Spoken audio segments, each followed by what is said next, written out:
জালালকালী আদিবাসী বিদ্যাসাগর ক্লাবের মাঠে সজলধারা প্রকল্পর যে কল বসানো হচ্ছে, তো সেই কাজ শুরু হয়ে গেছে। দেখতে পাচ্ছেন সকাল থেকে কাজ শুরু হয়ে গেছে।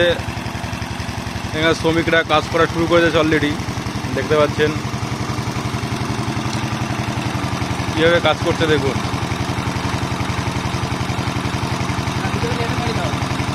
$370 ফুটের পাইপ দেওয়া হবে এখানে। দেখুন কীভাবে কলের কাজ করছে শ্রমিকরা, দেখুন একবার। দেখুন আমাদেরই খেলার মাঠে এটা তৈরি করা হচ্ছে। দেখুন এখানে আমরা খেলা করি এবং সেই মাঠের পাশেই তৈরি করা হচ্ছে। পায়খানা বাথরুমও তৈরি হয়ে গেছে অলরেডি, দেখতে পাচ্ছেন। কাজ শুরু হয়ে গেছে।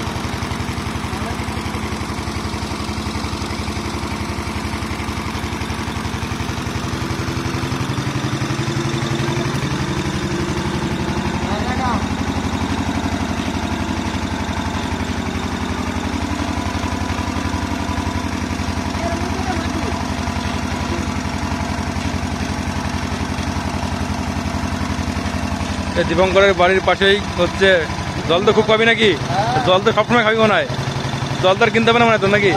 বাহ, এই টাকা টাকা খুব মজা নাকি? হাসিটুকু থাকো ও মালের হাসিটুকু থাকো। বাড়ির পাশে কল হচ্ছে, সজলধারার কল। জল তো আর কিনে খাবে না মনে হয়।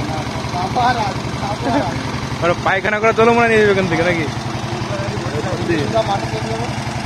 দেখতে পাচ্ছেন তো জনগণ কেমন ঘুরছে এখানকার? দীপঙ্কর তোর পাড়ার লোকজন খুশি তো? সবারই ভালো হবে। অনেক লোকজন আসে এখানে। হ্যাঁ, জল আর কিনে খাতে হবে না।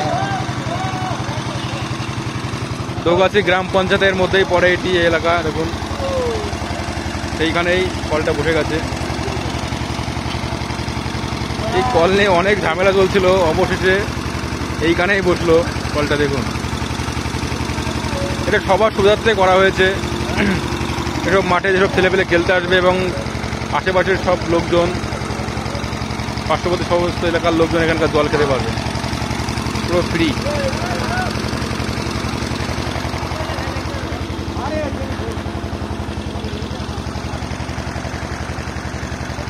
এই যে এক মিস্ত্রি দেখুন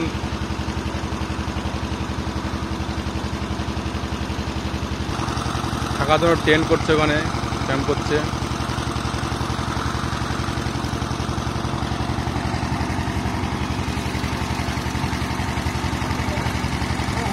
সত্যি কাজ করতে খুব খাটনি লাগে এখানে। দেখুন পয় পয় করে ঘুরতে হয় শুধু, ঘুরে ঘুরে। আর দেখুন এত মাটির নিচ থেকে সাদা বালু বেরিয়েছে, সাদা বালি বেরিয়ে গেছে।